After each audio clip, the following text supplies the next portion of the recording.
Bonjour, nous sommes le mercredi 6 avril 2022 avec une météo qui semble chargée au niveau des nuages.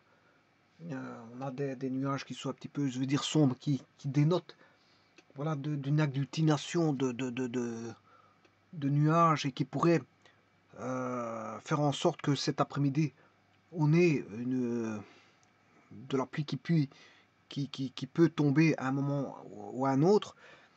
Et sachez aussi que la température est quand même froide. Et voilà, on est éloigné, on commence à s'éloigner de l'hiver, mais malgré tout, on a quand même un temps qui reflétait celui qu'on a connu en hiver. Donc, au niveau des températures, les températures, c'est un petit peu froide. On est de l'ordre de, voilà, entre 4 et 10, entre 0 et 10, enfin, entre 4 et 10 degrés, pas plus. On ressent un certain froid. Et alors, peut-être qu'il va pleuvoir, ça, j'en sais pas plus. Donc, ces temps-ci, on a connu de la pluie et voire la semaine passée de la neige. Je vous propose ici un énoncé que voici, je vais le lire. Deux charges électriques sont distantes de X centimètres. Donc ici, on va travailler en centimètres. L'unité ici est le centimètre. Le centimètre, c'est le centimètre, l'unité ici. Donc on va pas travailler en mètres, donc on va prendre une unité qui est petite par rapport au mètre. Donc on peut se dire que je vais aller jusque de 0 à 10 cm. De 0 à 10 cm, ça me suffira, voire 30 cm. Je mettrai 30 cm. Donc des charges distantes jusqu'à 30 cm. Alors, je vais prendre des charges dans le vide. Et alors, on aura deux charges. Une charge A qui sera U en coulomb, une valeur U en coulomb. Ici, je vais travailler en microcoulomb, je vous le dis tout de suite, comme ça vous le savez. J'aurais pu travailler en millicoulomb ou nanocoulomb, voilà. Mais ici, je vais travailler en microcoulomb. Et la charge B, je vais travailler aussi en microcoulomb. Donc, que ce soit l'un pour l'autre, la charge sera en microcoulomb. Alors, on demande quelle est la force exercée, la force que A exerce sur B, et quelle est la force que B exerce sur A.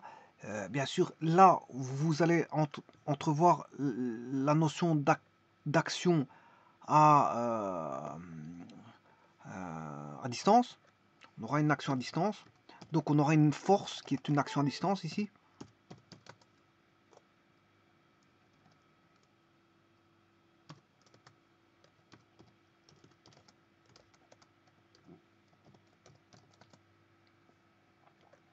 Et à côté de ça, on aura le calcul d'un champ. Le champ créé en B par la charge A. Et la charge créée en A par la charge B. Et là, c'est tout simplement une action locale.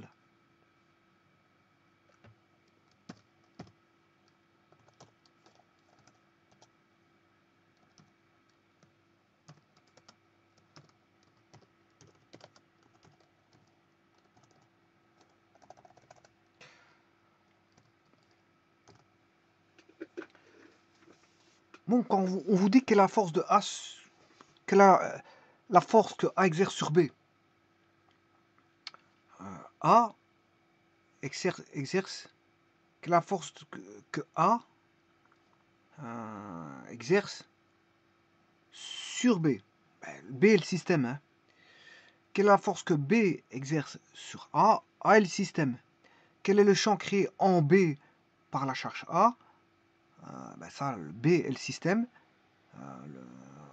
Voilà, le lieu où se trouve le point B, c'est le système. Et quel est le champ créé en A par la charge B?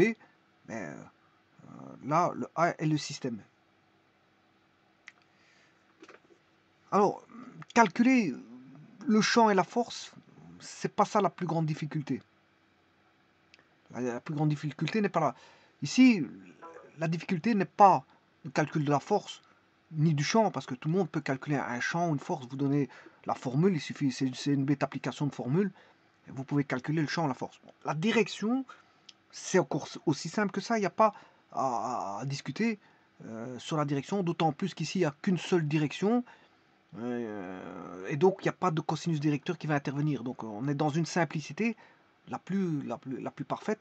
Par contre, pour entrevoir le concept d'action locale du champ, Là, c'est déjà un peu plus compliqué pour voir voilà, l'interaction voilà, du sens du champ. Ça, bon, le sens du champ, bon, les gens ne trouvent pas forcément le sens du champ électrostatique.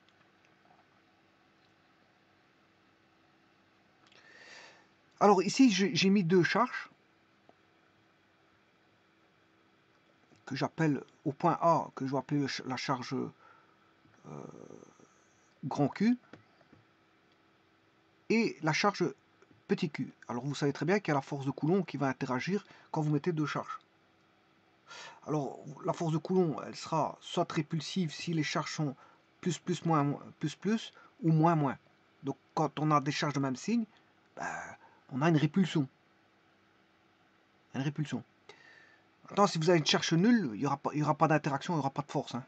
Qui dit charge nulle, il n'y aura pas de force. Donc il y a une charge neutre, il n'y a pas de force. La force doit intervenir quand il y a des charges existantes. Maintenant, ça c'est la force de répulsion. On aura cette force-là que vous voyez qui est la suivante. Ça c'est la force de Coulomb. Voilà. S'il y a une répulsion, ben, le sens sera comme indiqué. La direction sera située sur l'interaction des deux points. On a des charges ponctuelles, hein. C'est des charges ponctuelles, donc on a des points. La ligne d'action sera située sur la ligne, sur les deux, va réunir les deux points. Les deux points où se trouve la charge, les deux charges ponctuelles. Donc la ligne d'action, la direction sera la ligne d'action qui réunit les deux points qui constituent la charge, les charges, grand Q et petit q. Maintenant, si on a une répulsion serait due à une charge positive ici et négative là, ou une charge négative ici et positive là. À ce moment-là, on a ce qu'on appelle une attraction. L'attraction, voilà, on aura bien sûr la force de Coulomb comme ceci. Voilà. Et l'autre côté, l'action égale la réaction, on aura l'opposé. Alors, d'un côté, on a l'action, et de l'autre côté, on a la réaction. Alors maintenant, ce qu'il faut faire quand on a un problème pareil, c'est de mettre un axe. Et un axe suffit, parce qu'on n'a qu'une ligne d'action, on n'a qu'une direction de force. Entre grand Q et petit q, on n'a qu'une seule direction possible. On n'a qu'une seule direction possible. Donc, la complication ici, il n'y en a pas. Parce qu'on connaît la direction, elle est connue. Elle est connue. Quand elle n'est pas connue, c'est quand on a différentes directions. Là, bon, là, il faut composer différentes forces. Donc, il faut rechercher la direction due à toutes ces forces. Mais là, ce n'est pas le cas. On n'a qu'une seule direction, qui est la ligne d'action qui réunit les deux points qui sont des charges ponctuelles. Donc, un seul repère suffit. C'est celui orienté suivant la direction des forces. Alors, le sens. Ben, le sens, c'est très simple ici. Soit c'est plus, ben, ça se répulse. Moins, ça se répulse. Plus, ça s'attire. Et moins, plus, ça s'attire. Donc, la direction et le sens, ici, pour les forces de Coulomb, c'est assez simple. Mais maintenant, pour le calcul de la force de Coulomb, ben, ça, il suffit de calculer 1 sur 4 pi epsilon 0, grand Q fois petit q. Alors que 1 sur 4 pi epsilon 0, c'est 9 fois 10 exposant 9, grand Q fois petit q, le tout sur le carré de la distance. C'est une action à distance. Alors, et là, vous calculez juste ça. Il n'y a pas de cosinus directeur, donc c'est assez simple, puisque c'est des forces parallèles à l'axe, donc il n'y a pas de problème. Alors maintenant, ce que je vous ai dit, j'allais calculer en microcoulombs, pour, voilà, microcoulomb, et les microcoulombs, c'est 10-6 fois 10-6, on aura de l'ordre du 10-12. On aura de l'ordre du 10-12. Le rayon ici, enfin la distance qui sépare A et B, enfin les deux charges, ici, ça c'est le R, ce R là, ben, je vais le calculer en centimètres. C'est-à-dire que j'aurai x centimètres, en mètres c'est x fois 10 moins 2 mètres. C'est x fois 10 moins 2 mètres. Donc, quand je le mets au carré, ce sera x carré 10 moins 2 au carré. Ou si vous voulez, x fois 10 x fois 10 moins 2 au carré. Bon, et c'est comme ça que je vais calculer le module. Le module est assez simple, la direction est simple, et le sens est assez simple. Donc ici, les forces de Coulomb, c'est pas ça qui va être compliqué à trouver. Alors, pour ça, je vais mettre, je rappelle l'énoncé, on a deux charges, A qui est en microcoulomb, petit b en microcoulomb, on a x centimètres, je vais travailler en mètres, je viens de vous le dire, et on est dans le vide. Alors dans le vide, parce qu'on a 1 sur 4 pi epsilon 0, c'est 9 fois 10 exposant 9, parce que si on était dans un autre milieu, il faut aller rechercher la permittivité absolue qui est égale à la permittivité relative fois la permittivité du vide. La permittivité du vide, son unité est le farad par mètre. Voilà, la permittivité absolue, ben, la permittivité relative, il n'y a pas d'unité, mais la permittivité absolue, c'est normal, il sera aussi en farad par mètre, parce que vous faites la permittivité absolue fois est égale à la permittivité relative sans unité fois l'epsilon 0 qui a une unité en farad par mètre. Donc la permittivité absolue sera en farad par mètre. Bon, ben on va mettre les choses en place pour... Alors on a des charges ponctuelles. Ici, je vais mettre des cercles. Je vais mettre des cercles pour bien les voir, hein, c'est juste pour ça. Alors ici, je vais mettre la valeur de la première charge, qui est A. Par exemple, voilà, ici, qui peut être négatif, qui peut aller jusqu'à moins 10 microcoulombs à 10 microcoulombs. La charge B, la valeur de la charge B, la seconde charge, voilà, ça c'est la seconde charge, peut aller de moins 10 microcoulombs à plus 10 microcoulombs. Je vous l'ai dit, je travaillais en microcoulombs. Je vous avais dit au départ que j'allais travailler en microcoulombs. S'il fallait travailler en microcoulombs, ben, j'adapterais les unités. Si je devais travailler en nanocoulomb, j'adapterais les unités. Et bien sûr, il y a une distance ici que vous voyez. Voilà. Il y a une distance.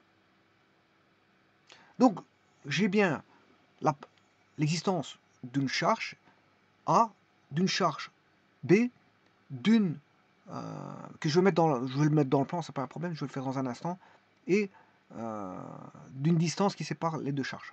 Alors bon, comme tout est, on a une ligne d'action et qu'il me faut un axe parallèle à la ligne d'action, je prends l'axe sur la ligne d'action des deux charges ponctuelles. Les charges ponctuelles ici vont être représentées par des cercles.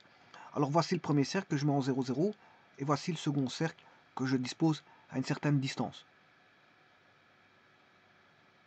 Et je calcule la force de Coulomb qui est 10 exposant 9 fois A fois B fois la distance en centimètres exposant fois 10 moins 2 parce que je suis en mètres, bien sûr fois 10 moins 6, ce qui fait 29,73 newtons. Alors, si là les deux charges sont positives, alors si je prends négatif, bah, il faudrait prendre la valeur absolue pour avoir la force en module, il faut prendre la valeur absolue. Donc, la force ici, elle est donnée en négatif, mais il faut la prendre en valeur absolue si vous la voulez en module.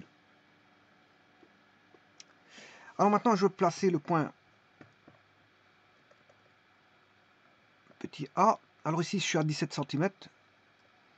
Je peux aller jusqu'à 30 cm. Hein. Je vous ai dit que je pouvais aller jusqu'à 30 cm.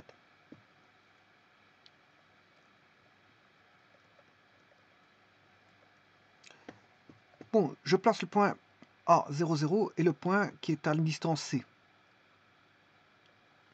Donc, de cette manière-là, bon, vous voyez que le point B va varier, le point A reste fixe. J'ai décidé que le point A reste fixe et que c'est le B qui peut se rapprocher. Et la force de Coulomb, bien sûr, varie.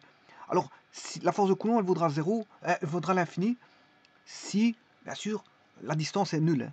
Pourquoi? Parce que c'est une fonction qui est dépendante du carré de la distance. Donc, on a, si vous voulez, f est égal en module k fois le module de la valeur absolue de q, donc je ne regarde pas les signes. Alors, en module est égal à k sur r carré. Alors ça c'est k fois q sur r carré sans prendre les signes. Voilà, et là j'aurai toujours une valeur positive de f. Voilà, c'est le module. C'est le module, je calcule le module. Eh bien, le K est une constante. Si Q et petit q, je les maintiens constants, on aura une constante sur R carré. Et donc ici, on a une fonction, c'est une fonction f de x, qui est égale à k sur x carré. Et ça, vous savez très bien que c'est une fonction qui fait ceci et ceci. C'est de l'ordre du 1, c'est de l'ordre du 1 sur x carré. 1 sur x carré, ben, c'est une fonction qui fait ça. Et donc quand x tend vers, quand x tend vers 0, ben, on tend vers l'infini.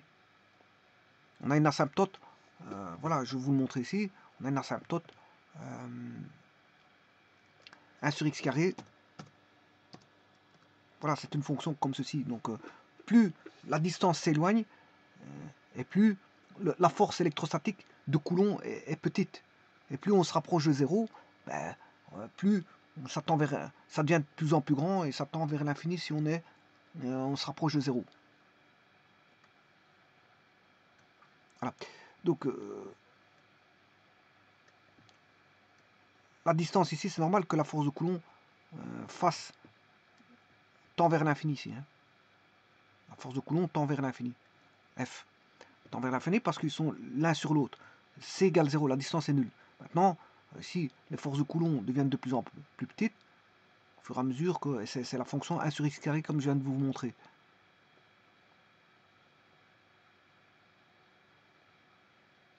Alors si x tend vers l'infini, 1 sur x carré, si x tend vers l'infini, on a 1 sur l'infini au carré, ce qui fait 1 sur l'infini, 1 sur l'infini, ça fait 0. Donc à une distance infinie, la force de Coulomb est nulle. À une distance infinie, la force de Coulomb est nulle, mais à une distance nulle des deux charges, c'est-à-dire la charge l'une est sur l'autre, ben on a une force infinie. Bon, ça c'est la première chose à constater. Deuxième chose à constater, si une des charges est nulle, la force de Coulomb est nulle. Hein. Je vais mettre 0, avec une certaine distance, je ne vais pas mettre 30 quand même. Voilà, je vais la mettre ici. Là, je vais mettre 0. Alors, pour avoir 0, je dois avoir un réglage fin. Le réglage fin, je dois sélectionner le curseur. Vous le voyez, il apparaît en plus gros. Et avec Shift, et là je vais vers la gauche pour m'approcher du 0. Flèche à gauche. Shift, flèche à gauche. 3.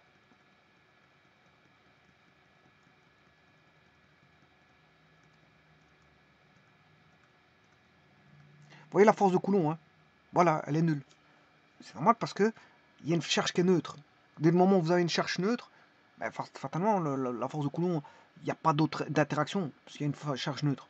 Il faut deux charges, soit positives, l'une positive et l'autre négative, ou on peut avoir soit plus, moins, moins, plus ou moins, moins, mais en tout cas, il faut deux charges. Mais si vous avez dès le moment où il y en a un qui est nul, en charge, ben, Coulomb, la force de Coulomb vaudra 0. Ici, regardez bien, je me rapproche de 0 aussi. Bon, je vais aller chercher 0.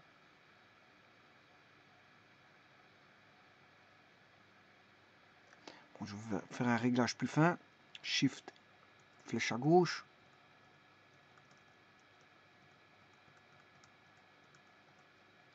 Voilà, ici, vous voyez, la force de Coulomb est nulle. Dès le moment où une des deux charges vaut 0, ben, la force de Coulomb est nulle. Je m'excuse. Et si les deux charges sont éloignées, infiniment éloignées, mais la force de Coulomb vaudra aussi 0. Bon, dans tous les autres cas de figure, ben, vous avez, je veux dire, des valeurs, voilà, des valeurs de charge. Alors maintenant, je vais calculer la force de Coulomb. Bon, c'est trop grand, hein, la force de Coulomb, généralement, pour le représenter, il faut que je fasse une échelle. Et cette échelle, je vais la diviser par 3. C'est pour ça que vous voyez f divisé par 3. Bon, j'ai pas pris la valeur absolue, mais ici je le prends en signe parce que je vais dessiner le vecteur. C'est juste pour ça. Bon, mais je divise par 3 pour avoir une échelle. Alors là, je vais rechercher cette échelle-là divisée par 3. J'ai un vecteur. J'ai un point, disons que j'ai un point.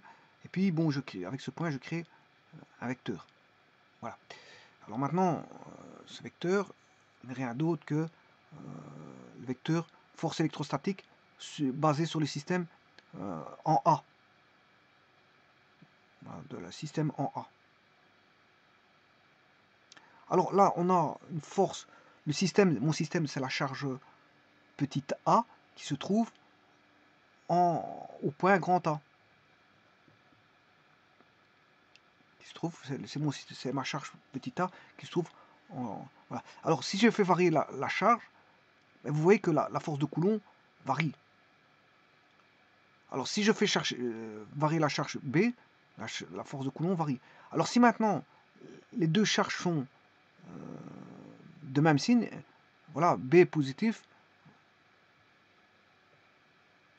et A positif, ben, il y a répulsion. Si maintenant B diminue et A reste constant, ben, la force de Coulomb diminue au point A. Et maintenant, si vous avez du négatif, négatif, positif, ça s'attire. Positif, ça se répulse. Négatif,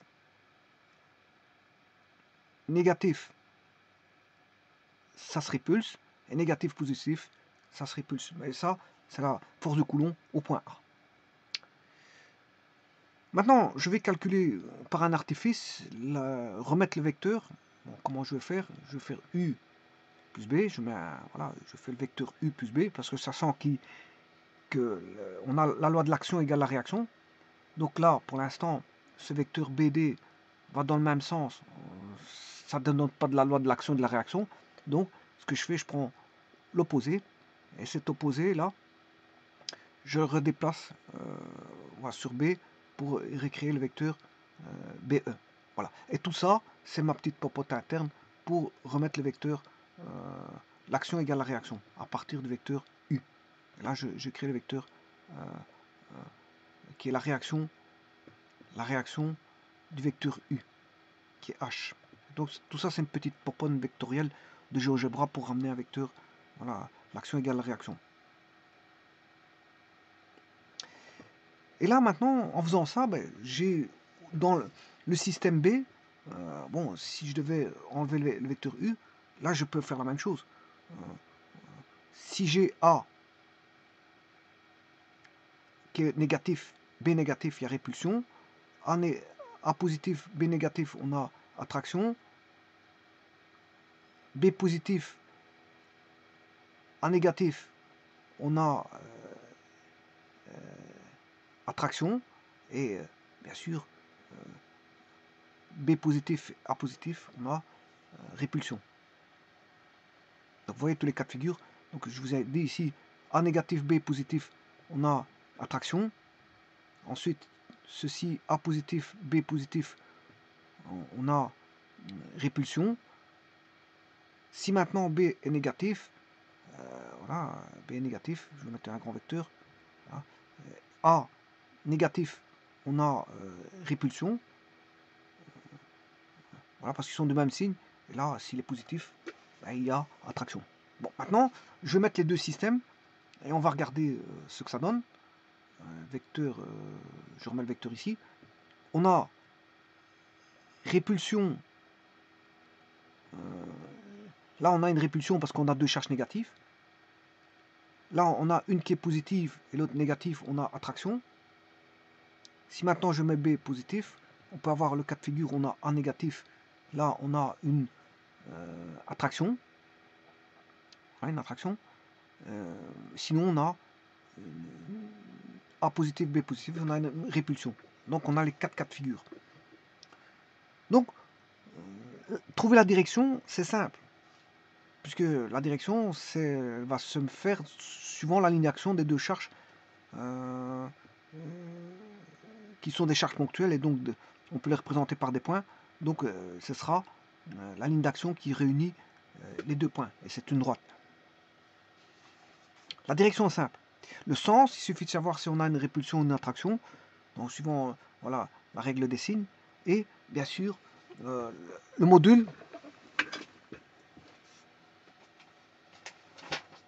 Le module, il est très facile à trouver. Hein. Bon, je l'ai dit, c'est simplement voilà, le calcul d'une formule F est égal à 1 sur 4 pi epsilon 0, bien sûr, si on est dans le vide. Et ici, c'est le cas. On est bien dans le vide, il n'y a pas de problème. 1 sur 4 pi epsilon 0, grand Q fois petit q sur R carré. Bon. Donc tout ça, calculer une force, la direction au sens, bon, c'est pas ça qui est encore, je veux dire, un petit peu difficile pour la compréhension pour certaines personnes. Alors maintenant, ce qui va être un peu plus, je veux dire, un petit peu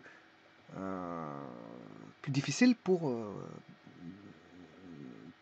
les personnes, c'est de comprendre le champ.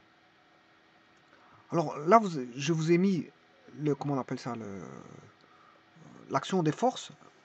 Eh bien, pour le champ, bien sûr, je vais dissocier le problème et remettre les deux charges A, B en un autre endroit. Pourquoi? Pour bien voir les vecteurs, pour pas les mettre l'un sur l'autre, hein, parce qu'après, bon, on risque de mélanger la chose. Donc, ce que je vais faire, je vais remettre une petite distance. Voilà.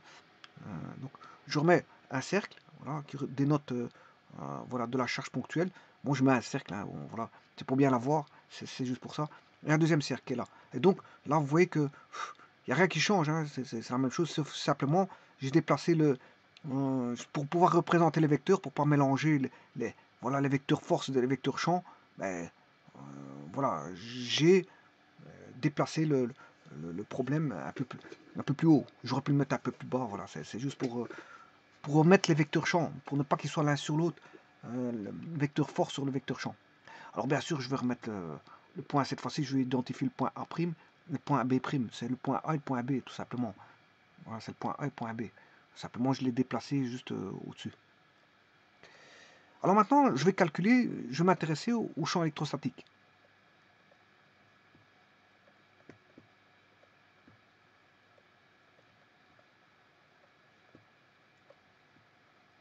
Alors, je vous ai dit que la force est une action à distance. Hein. Bon, ça dépend du R carré, c'est 1 sur X carré. Vous calculez le module assez facilement. Vous pouvez calculer le module assez facilement. Il dépend du 1 sur R carré. Mais le champ, c'est une action locale. Et là, ça change tout. Ça va changer beaucoup de choses, l'action locale. Alors, je vais vous montrer ici comment ça va se passer.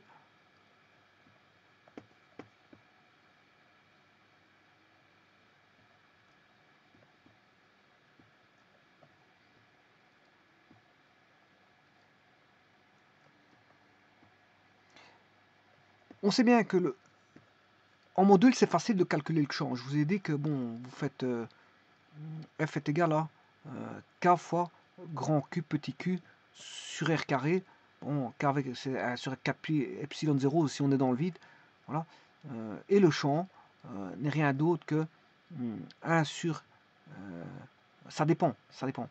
Alors, comment calculer le champ? Ben, vous avez une charge source et une charge témoin, ou une charge d'essai. Là, il se trouve au point A, l'autre au point B. Alors, on a une interaction des charges. Si j'isole le problème, voilà, je vais isoler le problème, je vais prendre là au point B et je vais calculer le champ au point B. Alors, le champ au point B, c'est une action locale. C'est en un point, on calcule en un point. Voilà, et le calcul, il est un petit peu étrange parce que vous allez voir qu'est-ce que ça va donner.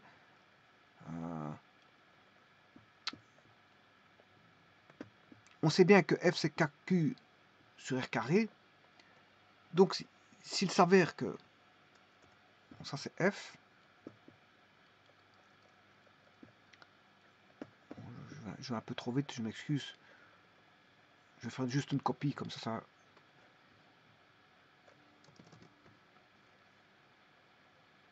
Voilà. J'isole le problème en isolant le système. Et je calcule en un point B. Voilà. Si je calcule le champ en un point B, ben, ça voudrait dire que, bon, pour isoler le problème, ce Q-là, je vais le faire passer de l'autre côté, F sur Q. Voilà. Et donc, là, c'est le champ au point B. C'est le champ électrostatique au point B. Et ça, c'est une action ponctuelle, une action locale. Une action locale. Alors, il dépend de quoi? Ben, on avait Q ici, j'ai dû diviser par Q. Donc ici, il est indépendant de petit q. Il est indépendant de petit q. Bon, la direction du champ, c'est facile, hein. C'est pas ça. Bon, il a la même direction que F, suivant la ligne d'action, d'interaction des deux charges, qui sont des charges ponctuelles ici. Donc il suffit de relier les deux points, on a une ligne, et on a la direction du champ. Le sens, c'est le plus difficile à trouver. Parce que le champ, au niveau norme, c'est facile. Vous calculez f petit f, enfin un grand F sur Q, ou K fois Q sur R carré. Voilà, donc calculer le champ, la direction on la connaît, la norme c'est simple, il suffit de calculer la formule là, et le sens, ça c'est un petit peu plus délicat. Pourquoi? Parce que je vais montrer ici, si on aura 4 cas de figure, alors le cas le plus facile, si on a un point M, la charge, je peux la considérer comme positive. En un point M, la charge, je peux la considérer comme positive. Je parle de la charge témoin ici, c'est la charge témoin, ou la charge d'essai, hein, pour lequel j'ai isolé le système. Hein, voilà. Au point M, je peux considérer voilà, une charge négative, et au point M, je peux considérer une charge négative. Pendant que la charge source, en haut, ben, c'est par exemple une charge Q qui est positive. Voilà. En haut, je peux considérer une charge Q qui est négative. En haut, je peux considérer une charge Q qui est positive. Et en haut, je peux considérer une charge Q qui est négative. Voilà. Alors maintenant, voyons voir. Si je ramène une charge en M, qui est positive, bon, l'interaction entre les deux... Bon, c'est avec une seule charge, il n'y a pas de champ, hein, je vous le dis tout de suite. Voilà, il faut qu'il y ait deux charges pour avoir un champ. Voilà. Alors, qu'est-ce qu'on a ici? On a E est égal à F sur Q, ou E est égal à F sur Q, ou F est égal à QE, peu importe. Moi, je vais travailler avec celle-ci. Alors, si je travaille avec celle-ci, bon, si on sait bien que là, on a une... J'isole le problème, hein, je vais isoler le problème. Si là, on sait bien qu'on a plus, on a une force qui est répulsive. Force de Coulomb qui est répulsive. Ou force électrostatique ou force de Coulomb, que je vais appeler F. Voilà. Elle est répulsive. Bon, maintenant, comme on a une charge petit Q qui est positive, ben, le champ aura la même direction que même sens que F. Donc on aura un champ qui est comme ceci. Maintenant, si j'avais pris en haut une charge négative,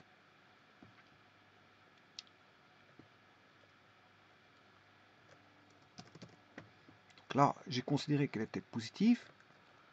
Maintenant, je vais considérer qu'elle est négative. En haut, la charge source est négative.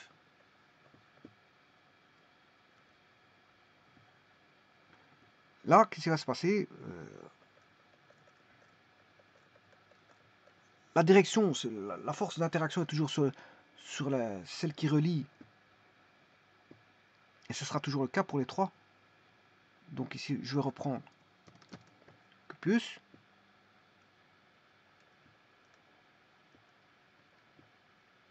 En haut.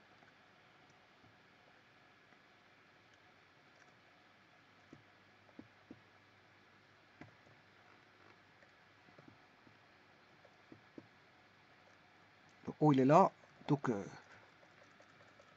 la direction, on la connaît. C'est celle qui va suivre, qui va rejoindre les deux points qui sont les charges ponctuelles. Hein.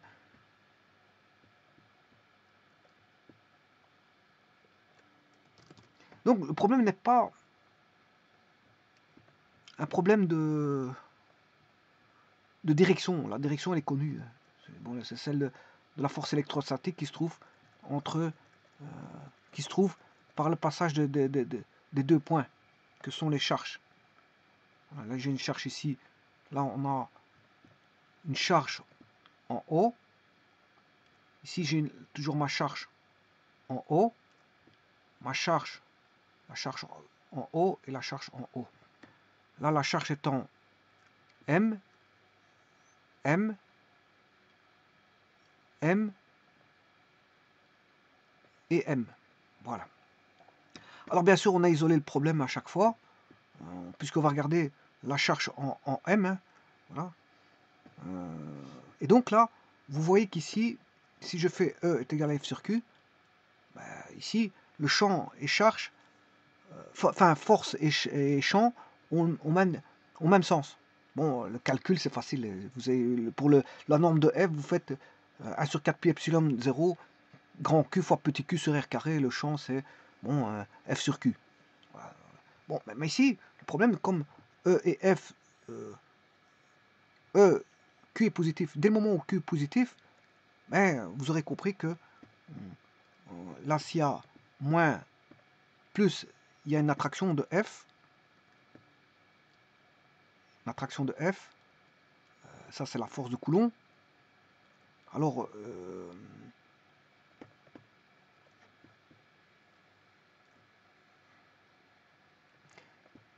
plus, moins, on a toujours une attraction.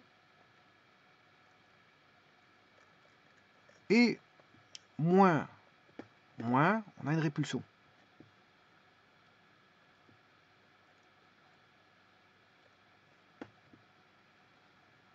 Alors, je ne mets que la répulsion ou l'attraction au niveau du système que j'ai isolé, hein, donc au point M. Alors ici, on a la force électrostatique, comme la charge Q est positive, E est égal à F sur Q, mais ça ne changera pas. Voilà, ça ne changera pas.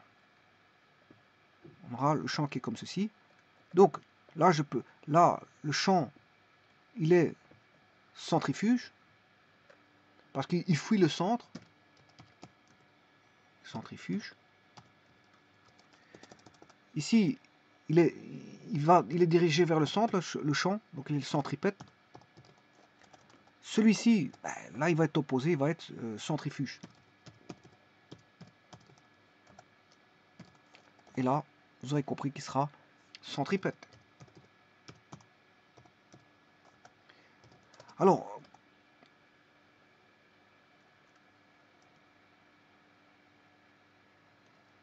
j'ai effacé quelque chose sans faire exprès.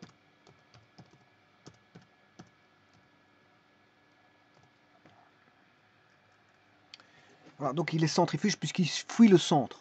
Le champ fuit le centre. Ensuite, cas numéro 2, ben, là, le champ va vers le centre, donc il est centripète. Alors, sachez une fois pour toutes que lorsque la charge est positive, le vecteur champ électrostatique a la même direction, bien sûr, et ça, ce sera toujours le cas.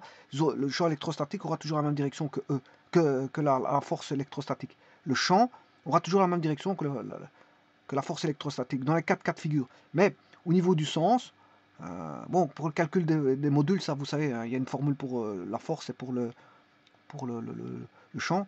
Donc ça, c'est pas un problème, c'est pas le module qui pose problème. C'est pas la direction non plus, parce que ça, c'est simple. C'est juste le sens. Mais le sens, si la charge est positive en M, eh bien, champ et force auront toujours le même sens. Champ et force ont toujours le même sens. Par contre, si la charge est négative, champ et force seront toujours opposés. Champ et force seront toujours opposés, c'est-à-dire que ici vous aurez un champ qui va aller par là, l'autre un champ, puisque Q est négatif. Voilà. Ça vient de la formule E est égal à F sur Q. Hein. Dès le moment où vous mettez Q qui est négatif, ben, E et F ne sont plus de même, sont opposés, on va dire. Voilà. Au niveau du signe, opposés au niveau du signe. Hein. Voilà. Eh bien, c'est ce qu'on va voir ici. C'est ce qu'on va voir ici. Alors, je vous rappelle que cette formule fondamentale qui va dénoter d'une, je veux dire, d'une action locale. On n'a plus à faire une action à distance. Oui, c'est vrai qu'il y a toujours la distance qui est toujours prise en compte, c'est normal. Parce que ben, si déjà dans la force c'est une action à distance, ben, on peut dire que le champ est aussi une action à distance. Hein. Si je vais faire varier la distance, vous allez voir que le champ va varier, c'est tout à fait logique. Mais la dénotation de l'action ponctuelle, c'est-à-dire l'action locale, vous la verrez de la manière suivante. regardez bien, là je calcule la force, je divise par la force électrostatique, enfin par la charge électrostatique qui est A. Donc là je suis en A', hein. Le système c'est A'. Donc le système c'est ceci.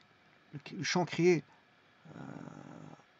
ici c'est en A. Ici, ouais, c'est vrai qu'ici je fais d'abord en A, je suis en train de faire celui-ci. Quel est le champ créé en A par la charge B? Mais ici je l'appelais A' parce que je l'ai déplacé. Quel est le par la charge B'. Ça veut dire, en d'autres termes, qu'est-ce que ça veut dire? Que la charge source sera celle qui est en B', voilà, ma charge témoin est celle qui est en A'. Ma charge témoin, c'est celle en A', et la charge B' est la charge source. Donc, voilà, charge source. Alors, je calcule ceci. Alors, ne vous posez pas trop la question avec ici, donc j'ai calculé le A sur 10 moins 6, parce que c'est des microcoulombs. Il faut bien que je divise par E est égal à F sur Q. Q, c'est des microcoulombs, donc je suis obligé de faire intervenir ces fameux microcoulombs, 10 moins 6. Si c'était des millicoulombs, j'aurais dû mettre 10 moins 3, tout comme là-bas. Si j'avais des millicoulombs, j'aurais de 10 moins 6 en F, et non plus de 10 moins 12. Et si j'avais des nanocoulomb, c'est 10 moins 9 fois 10 moins 9, ça fait 10 moins 18. 10 moins 18. Et là, si j'avais des nanocoulomb, ben, j'aurais mis 10 moins 9 divisé par 10 moins 9. Alors, ici, je calcule bien sûr en A'. Donc, j'isole A', c'est la charge témoin, et B' la charge source. Alors, je divise par 1 million. Pourquoi? C'est pour avoir, voilà, c'est pour le dessiner, c'est pour l'échelle. Tout comme j'avais divisé par 3 tout à l'heure. Voilà, je divise par 3 pour avoir l'échelle, ça fait 4,37 ici. Le F, je le divise par 3 pour avoir à l'échelle. Ici, je divise par 1 million parce que c'est un énorme nombre. Et je garde un moins parce que le moins, c'est pour m'arranger à ce que ce soit bon, le bon sens. Voilà. Alors maintenant, cette fois-ci, qu'est-ce que je fais? Je crée le vecteur 0 en 0,3 J3. Et là, on a le vecteur champ électrostatique. Alors regardez bien, je vais bouger la charge A. Elle est indépendante de la charge A. C'est normal parce que je divise par A. C'est ce que je vous ai dit tout à l'heure. C'est ce que je vous ai dit. Je vous ai expliqué ici que, bon, comme je divisais par Q, ben, c'est plus que dépendant du grand Q et indépendant du petit Q. C'est une action locale. C'est une action locale. Bien sûr, elle va dépendre de la distance aussi. Hein. C'est une action à distance, mais ça, on sait bien que c'est d'après, comme c'est F sur Q, comme lui, il est dépendant de la distance, mais le E sera dépendant de la distance, c'est normal. Bon, j'ai jamais dit que c'était pas une action à distance non plus. Mais en tout cas, c'est une action locale. En le fait de l'isoler, ben ça devient une action locale. Donc, c'est indépendant de ce petit Q-là. C'est ça que je veux dire.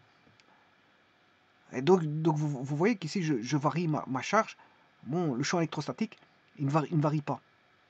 Alors ici, pour l'instant, le champ, il est centrifuge, parce qu'il fuit le B'. Il fuit le B'. Voilà, il fuit le B'. Parce que B' étant la charge source. Alors maintenant, regardez bien que dans les explications que je vais vous donner ici, on est dans le cas de figure où la charge est positive, donc on aura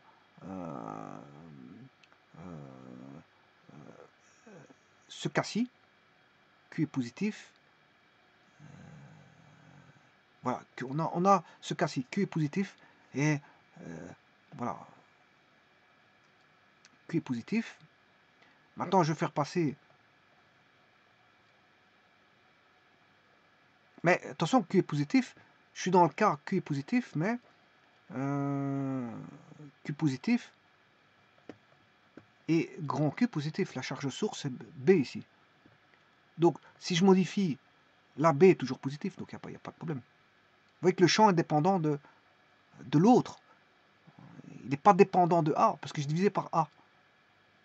Je divisé par A, donc il est indépendant du A. Par contre, on a une force électrostatique, bien sûr, qui varie, mais le champ... bon, à un moment donné, je peux avoir le champ qui est nul. Hein. Quand la force est nulle? Quand la force est nulle, c'est normal. Là, on n'a plus de champ, c'est normal. Ça, c'est tout à fait logique parce que j'ai plus de force. On n'a plus de force. Voilà. Donc, mais dès le moment où je change A, ben, c'est indépendant du A. Sauf quand le A vaut 0. C'est le seul endroit où la force à ce moment-là s'annule et donc le champ s'annule. Mais il est indépendant du A. Bon, bien sûr, il est dépendant de la distance. Mais je vous ai dit que si, ça c'est normal, c'est tout à fait logique, hein, parce que c'est F sur Q. Mais F est dépendant de la distance, donc voilà, le champ en A' va dépendre de la distance. Donc il va dépendre de la distance et il va s'annuler quand le A vaudra 0.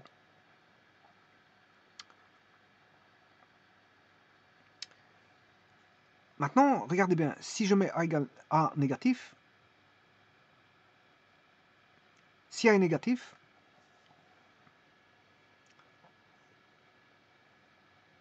et que le A est positif, eh bien, il va suivre.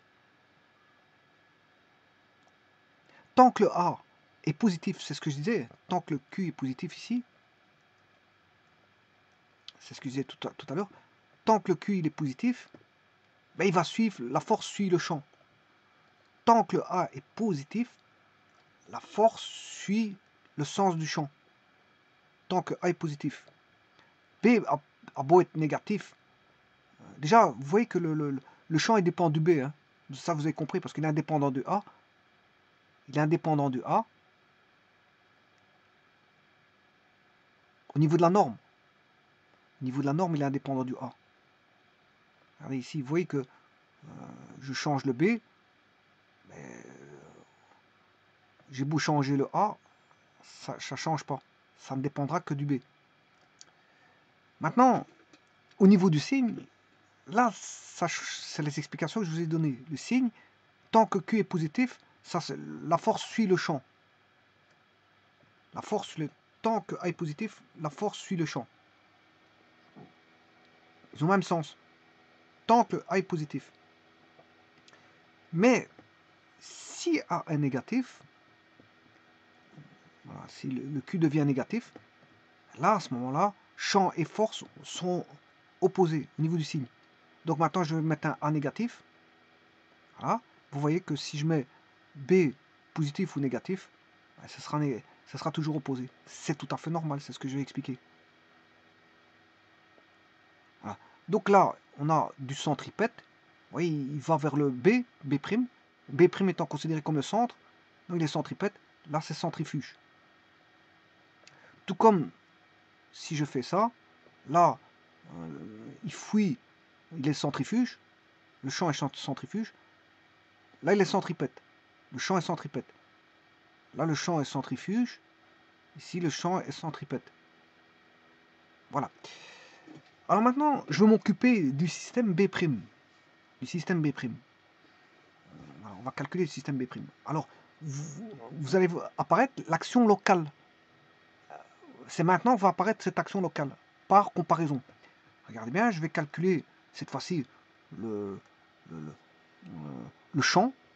Alors, le champ n'est plus le même. C'est ça le problème, c'est une action locale. Autant, si vous faites, je mets deux charges, une en M et l'autre en M'. Voilà, c'est deux points.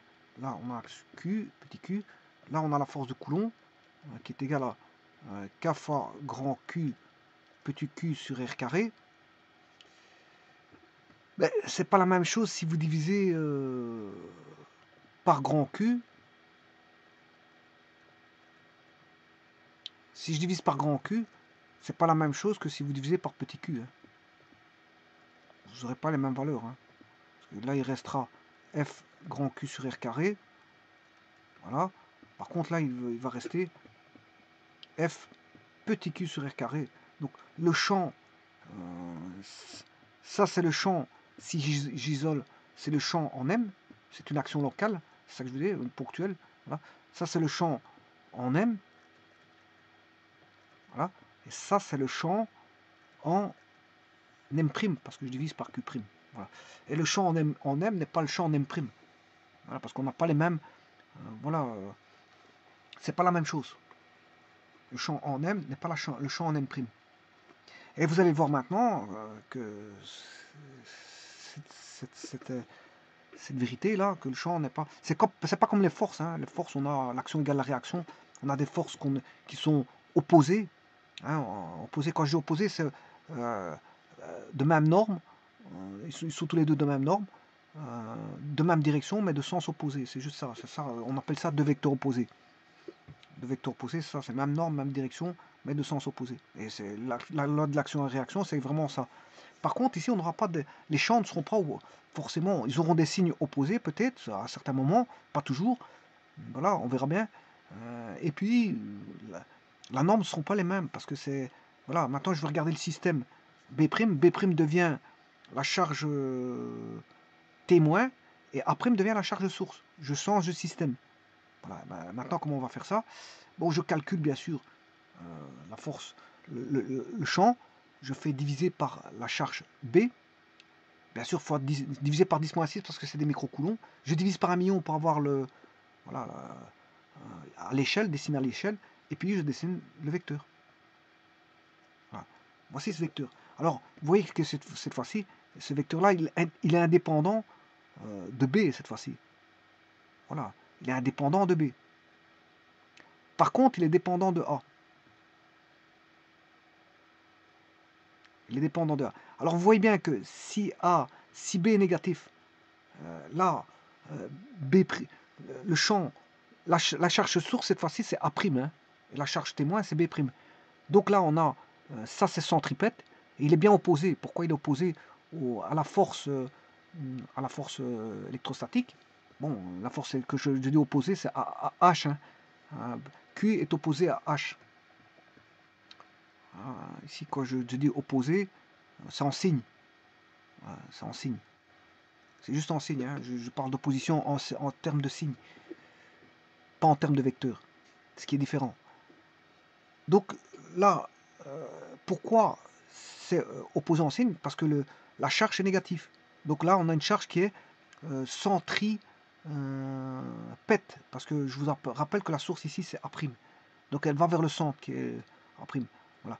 Alors maintenant, si je mets A positif, là, la charge, le champ il est centrifuge parce qu'il fuit le centre qui est A'. Voilà. Et donc on voit bien qu'il est opposé au signe de H. Maintenant, si je mets B positif, bah, il sera du même sens. Hein. Il va aller dans le même sens. Voilà. Que A soit positif ou que A soit négatif, il va dans le même sens. Voilà. Alors maintenant, ce qu'il faut remarquer, c'est bien une action locale, parce que le champ en B, voilà, vous voyez, ici je peux agrandir le champ en A, qui dépend bien sûr de la variation de B, et je peux agrandir le champ de B, qui dépend de la variation, le champ en B', qui dépend de la variation de A. Donc le champ en A' dépend de la variation de B, et le champ en B' dépend de la variation de A. Donc vous voyez, et donc vous voyez que ce n'est pas les mêmes modules. Hein. C'est pas les mêmes modules. Voilà, c'est pas les mêmes modules. Hein. Par contre, les modules des forces électrostatiques sont les mêmes, mais les modules des champs, c'est pas le même, parce que les forces, c'est une action à distance. C'est juste une action à distance. Par contre, le champ, oui, c'est une action à distance. On est d'accord que le module va varier en fonction de la distance, mais c'est surtout une action locale. Une action locale. C'est localisé. Si je change, si je change d'endroit, ben, le champ va changer. Si je change la charge d'endroit, le champ va changer. Donc on va changer ça. Voilà. Hop. Et si je change de valeur de charge, voilà, le champ change. Mais je change la valeur de la charge qui est en B'. Hein. B, c'est la valeur de la charge qui est en B'. Et vous voyez que c'est en changeant la valeur de la charge en B', c'est l'action du champ en A' qui change. Voilà, c'est l'action en A'. Pourquoi? Parce que la force varie. La force varie en A'. Donc le champ varie en A'.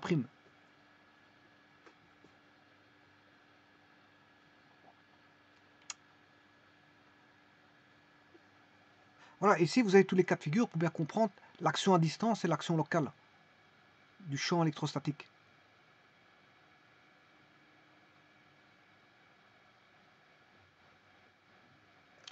Je vous remercie.